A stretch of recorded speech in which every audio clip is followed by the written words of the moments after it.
Hey guys, it's Isabella Weaver here, and today we are going to be learning about the person I chose for my educational giant, Johann Heinrich Pestalozzi, and I totally didn't choose him because his last name sounded like pasta. Anyways, he was born in Zurich, Switzerland on January 12th, 1746, and died February 17th, 1827. When he died, he was actually not very well liked by a lot of people. His bad characteristics were brought out when he became famous for his ideas, and he died an old, resentful man.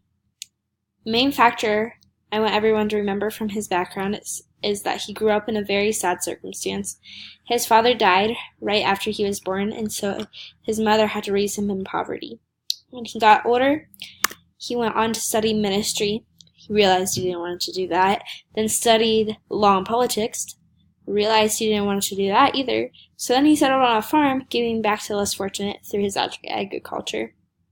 This guy is more indecisive than me trying to figure out what classes I want to take. Am I right? Anyways, after all of this indecisiveness, he realized that his true calling was to give back to the less fortunate. He opened an orphanage at his farm and began to teach those kids. He then wrote 3 books in which he became famous for the ideas that he included in them.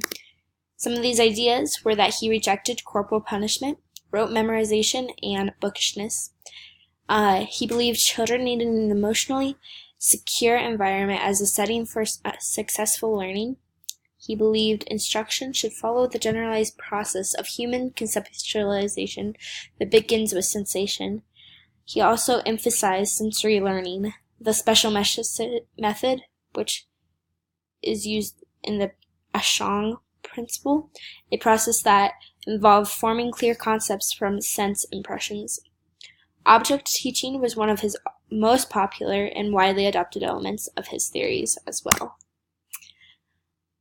His influence on education today were that his educational philosophy and instructional method that encouraged and harmonious of intellectual, moral, and physical development were widely accepted. His methodology of empirical sensory learning, especially through object lessons, those were very widely adopted in today's education. Also, his use of activities, excursions, and nature studies that anticipated progressive education are widely adopted today as well. So some of his applications and impacts on the world after he affected us was a well-known school that was founded by Robert Owen, which he was directly influenced by Pestalozzi's ideas. And also in the United Kingdom, a Pestalozzian teacher training school was opened called the Home and Colonial School Society.